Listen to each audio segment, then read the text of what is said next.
Ladies and gentlemen, we start the bidding by the price of 50 lakhs.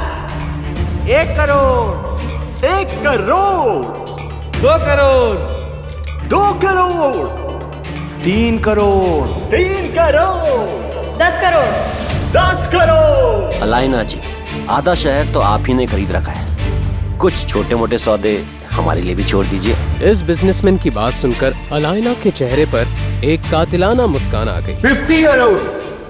लेकिन तभी एक आवाज ने वहां मौजूद सभी के होश उड़ा दिए।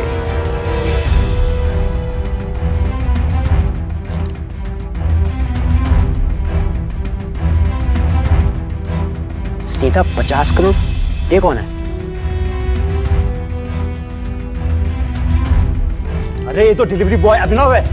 इसके पास 50 करोड़ कहां से आ गए? इसे कोई पहचान न ले इसलिए सज धज के कोट पैंट पहन के आया है। अरे हाँ, ये 2 दिन पहले मेरे ऑफिस में लंच डिलीवर करने आया था। हम लोगों की कोई इज्जत नहीं है क्या? ऐसे ही कोई ऐरा गहरा इतनी बड़ी नीलामी में कैसे आ गया? इसके पास 50 करोड़ तो क्या 50 रुपए भी नहीं होंगे। आप ये नीलामी बंद करो और ये विदेशी इंपोर्टेड कालीन अलाइना जी को दे दो। एक मिनट, अभी रुकिए। अगर इस डिलीवरी बॉय के पास 50 करोड़ नहीं है तो मैं अलाइना जी की बिड को चैलेंज करता हूं। 11 करोड़। मैं इस कालीन के 11 करोड़ देने के लिए तैयार हूं। 60 करोड़। ए डिलीवरी बॉय, तू पागल हो गया क्या? कहां से लाएगा 60 करोड़? ये नीलामी है, कोई बच्चों का खेल नहीं। यहाँ जो बोला जाता है वो देना भी पड़ता है। अगले ही पल अभिनव ने एक चेकबुक निकाली और उस पर 60 करोड़ का अमाउंट डालकर साइन करने लगा। लगता है इस डिलीवरी बॉय ने जेल जाने की पूरी ठान रखी है। देखो कैसे धड़ल्ले से चेक साइन कर रहा है। मैनेजर साहब, आप इसका बैंक अकाउंट जरूर चेक करवा लेना। उसे ये चेक भरते हुए वहां पर मौजूद हर इंसान देख रहा था और सभी भौचक्के हो गए थे। एक बार को तो बैंक के मैनेजर को भी भरोसा नहीं हो रहा था कि आखिर 3 करोड़ की चीज को ये अभिनव जैसा डिलीवरी बॉय 60 करोड़ में क्यों खरीद रहा है, और क्या सच में इसके अकाउंट पे 60 करोड़ है भी या नहीं। 1 मिनट। मैनेजर ने तुरंत अपनी टीम को कॉल करके चेक की जांच पड़ताल करने के लिए बोला, लेकिन अभिनव के बैंक अकाउंट का टोटल बैलेंस सुनते ही उनके होश उड़ गए। 800 crore? What's the group name? PR Group. ये नीलामी यहीं खत्म की जाती है और 60 करोड़ में ये बेशकीमती कालीन मिस्टर अभिनव को दी जाती है। जैसे ही मैनेजर ने माइक से अनाउंस किया तो वहां बैठे हुए सभी लोगों की आंखें फटी की फटी रह गई।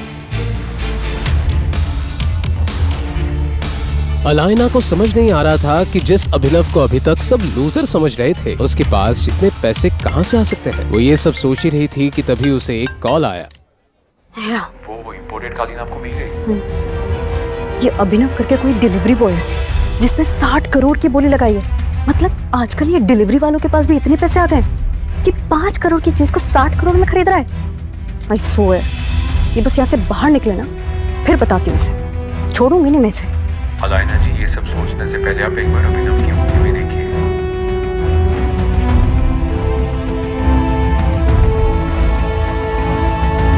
अलाइना घबराकर स्टेज की तरफ बढ़ी और जैसे ही उसकी नजर अभिनव के बाईं हाथ में पहनी हुई अंगूठी पर गई तो वो पूरी तरह से चौंक गई। उसकी आंखें फटी की फटी रह गई और उसने चौंकते हुए कहा,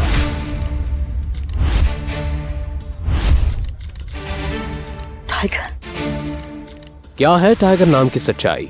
कैसे एक डिलीवरी बॉय के अकाउंट में आए 800 करोड़? अगर वो इतना पावरफुल है तो क्यों रह रहा था दुनिया के सामने डिलीवरी बॉय बनकर? इन सब सवालों ने इंस्पेक्टर का दिमाग घुमा दिया था। ये वीडियो उसे एक अनजान लड़की ने दिया था, पर इसके पहले 2 अलग अलग जासूसों ने इंस्पेक्टर को अभिनव के बारे में कुछ बताया था। उसने पहले जासूस की बताई कहानी याद करने की कोशिश की। अभिनव, मेरी बात तो सुनो। देखो, इस रेस्टोरेंट में ना बहुत अमीर लोग आते, और एक बार मेरे कपड़े तो देखो। वैभवी, देखो, यहाँ बहुत अमीर लोग आते और उनमें और हमें जमीन आसमान का फर्क है। वैभवी, तुम उसकी चिंता मत करो, मैंने उसके लिए सेविंग्स कर रखी है ना। आज तुम्हारा बर्थडे है वैभवी। वही तो, तुमने दिन रात ऑर्डर डिलीवर करके पैसे जमा किए। मैं तुम्हें एक दिन में सारे पैसे नहीं उड़ाने दूंगी। वो सब तुम छोड़ दो, तुम बस चलो मेरे साथ। अभी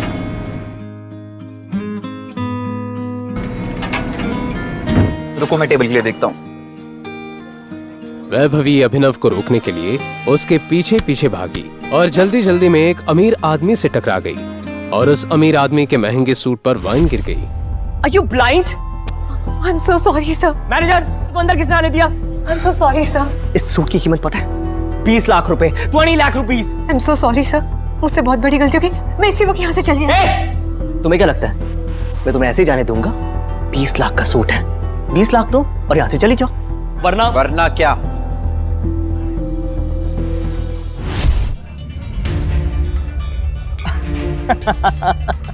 ये चल क्या रहा है मैनेजर यहाँ पे? इस रेस्टोरेंट का स्टैंडर्ड ही नहीं रहा कुछ। अभी इसी वक्त मेरी गर्लफ्रेंड से माफी मांगो। एक्सक्यूज मी, मैं इससे माफी मांगू? What a joke. तुझे मालूम है मैं कौन हूँ?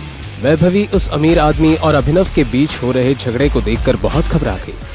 उसे अचानक याद आया कि ये आदमी कोई और नहीं बल्कि सिंघानिया इंडस्ट्रीज के मालिक मिस्टर सिंघानिया का इकलौता बेटा है जिसे उसने 2 हफ्ते पहले देखा था। अभिनव, हम इस आदमी से माफी मांग के यहाँ से चलते। ये सिंघानिया इंडस्ट्रीज का। रिलैक्स, अभी इसी वक्त मेरी गर्लफ्रेंड से माफी मांगो वरना आज के दिन के लिए जिंदगी भर पछताओगे तुम। शायद तूने सुना नहीं मैंने क्या बोला। इस शहर का सबसे बड़े हीरे का व्यापारी हूँ। अमीर से अमीर लोग, मंत्री शंत्री मेरी जेब में रहते। एक चुटकी बजाऊंगा ना तेरा नामो निशान मिट जाएगा। और अगर मैंने एक चुटकी बजा दी ना तो तुम्हारे बिजनेस का नामो निशान मिट जाएगा। आगे लगे। जब तक वो आदमी अभिनव की बात समझ पाता, अभिनव ने अपना फोन निकाला और किसी को एक मैसेज भेजा। अगले ही पल उस अमीर आदमी को एक कॉल आया। स्टे। हाँ पापा। बेटा, हम बर्बाद हो गए, हमारी कंपनी का शेयर गिर गए और हमें करोड़ों रुपए का नुकसान हो गया। एक सेकंड पापा, ये सब कैसे हो सकता है? और हमें कोई बर्बाद करने की कोशिश कर रहा है। क्या तुमने किसी बड़े आदमी को नाराज किया? अगर किया है तो इसी वक्त माफी मांगो। आखिर कौन है अभिनव और क्या है उसकी असलियत? आखिर कैसे ने उस अमीर आदमी का करोड़ों का एम्पायर मिनटों में गिरा दिया? इन सब सवालों का किसी को पता चलता उससे पहले ही अभी वहां से जा चुका था। और ये तो अभी से जुड़ा एक किस्सा था जो पुलिस इंस्पेक्टर को एक जासूस ने बताया था। पुलिस इंस्पेक्टर को कुछ नहीं समझ आ रहा था क्योंकि एक दिन पहले दूसरे जासूस ने भी अभी उर्फ अभिनव के बारे में जो बताया था वो कुछ अलग ही कहानी थी। और उस कहानी में वैभवी गरीब नहीं अमीर लड़की थी जो हमेशा अभी को जलील करती रहती थी। इस कबाड़ी को तो मेरा न डाले और मेरा बॉस है तो भूल ही जाओ। सुना कि नहीं तूने? निकल पतली गली से। वैभवी ने तुझे लात मारकर भगाया है और आज के बाद दोबारा इसके आसपास भटकने की सोचना ही मत। वैभवी मेरी बात सुनो। देखो हम साथ घर लेने वाले थे ना। झोपड़ी को घर नहीं बोलते अभिनव। निकल जाए यहाँ से।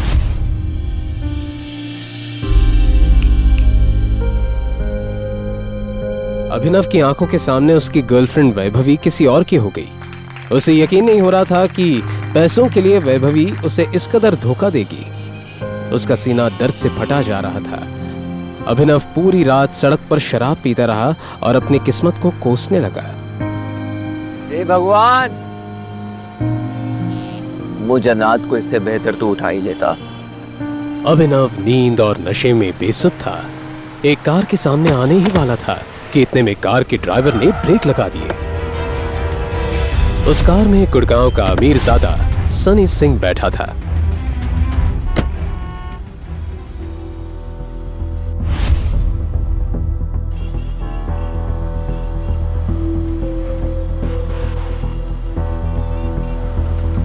नशे में धुत सनी ने अभिनव को देखकर अपने गार्ड से कहा, परफेक्ट, अब आएगा मजा। इसे उठा कर ना गाड़ी की डिक्की में डालो। मगर बॉस, ये आदमी जितना कहा है उतना करो।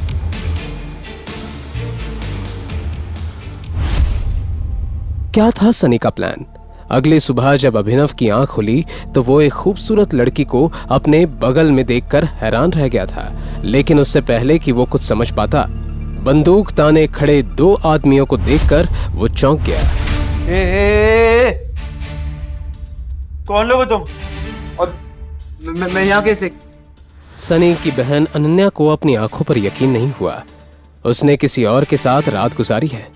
अनन्या, ये शराबी कौन है तुम्हारी पसंद? दादाजी, मैंने कुछ नहीं किया, मेरा यकीन कीजिए।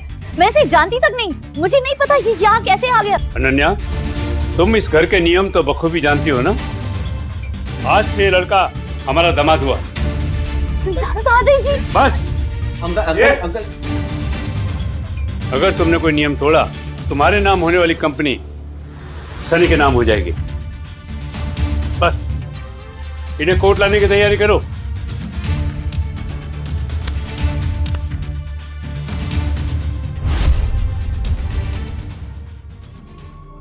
हाथों हाथ जबरदस्ती अभिनव और अनन्या को कोर्ट रजिस्ट्रार के सामने पेश करवा शादी करवा दी गई।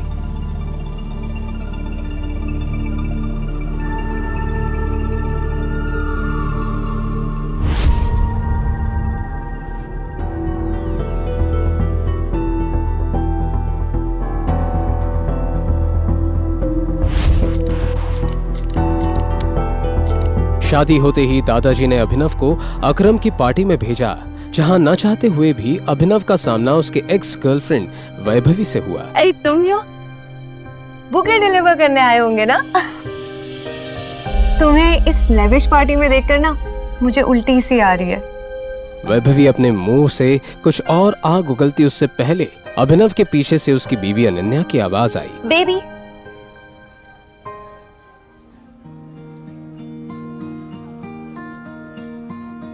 अनन्या ने जैसे ही अभिनव को प्यार से बेबी कहा, मानो अभिनव के दिल के तार फिर से बजने लगे। कहाँ रह गए थे? दादाजी बुला रहे तुम्हें, चल। वो अनन्या की ओर आकर्षित होने लगा था। ज्यादा खुश होने की कोई जरूरत नहीं है। मेरी इन्वेस्टर्स इस पार्टी में है और उन्हें पता है कि हमारी शादी हो गई है।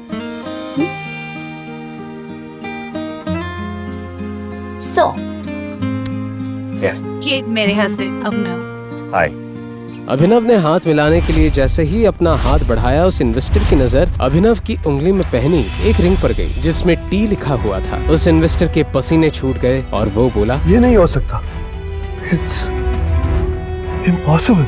अनन्या की कंपनी में इन्वेस्ट करने आए 1000 करोड़ की कंपनी के मालिक अभिनव के सामने अपने घुटनों पर बैठ गया और बोला, हमारे 18 सालों की खोज खत्म हुई टाइगर। थैंक यू वापस आने के लिए। क्यों एक मामूली से डिलीवरी बॉय को इन्वेस्टर्स टाइगर बुला उसके सामने घुटने टेक बैठ गए? ऐसी कौन सी दुश्मनी थी जिसकी वजह से सनी ने अपनी ही बहन के चरित्र पर इतना बड़ा दाग लगाया? क्या अभिनव का कोई राज था? क्या होगा जब अनन्या के सामने खुलेंगे सच के भयानक पन्ने? आखिर कौन है टाइगर? आगे की कहानी जानने के लिए देखें अगला एपिसोड सिर्फ पॉकेट एफएम के यूट्यूब चैनल पर, और द रिटर्न ऑफ टाइगर के सारे एपिसोड्स को सुनने के लिए डिस्क्रिप्शन में दी लिंक से डाउनलोड करें पॉकेट एफएम ऐप।